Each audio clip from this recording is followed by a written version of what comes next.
takes place after World War II, and it's about a family struggling to cope with the aftermath of war, and a son that's been reported missing in action, and a son that's having troubles with adjusting back to home life. It's a really beautiful show. I love it. I mean, for as long as I know him, 25 years, the man has never learned to take the blame. And you know that, George. I know, but you do know that.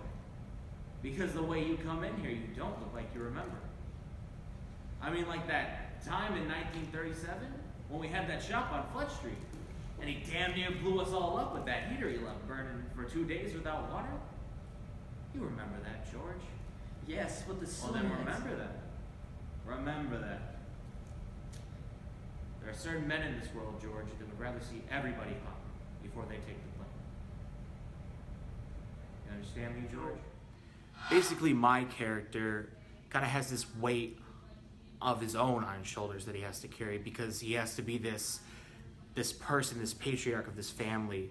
And not only does his family look up to him, but also pretty much everyone in this neighborhood. You find that there's these neighbor characters that all also like have this impression of him as being this top-notch guy with such heart and like willpower to do like these things. I've always wanted to do theater. It was just kind of something that I've always been interested in, and I thought this is my senior year, so I might as well try something new and, experience some new experiences. And how it has affected me, well, really it's a good social experience for me because I get to meet new people, do new things with those new people, and it's just a lot of fun, But don't take it that way! Georgie, please don't take it that way. You know that's not how I meant it. What do you mean you packed her bag? Chris, How dare you pack her bag? she doesn't belong here. Then I don't belong here. She's Larry's girl! And I'm his brother, and he's dead, and I'm marrying his girl. Never in this world. Have you lost your mind? Oh, you have nothing to say. Oh, I've got plans. 3 years you've been talking like a man. Nothing!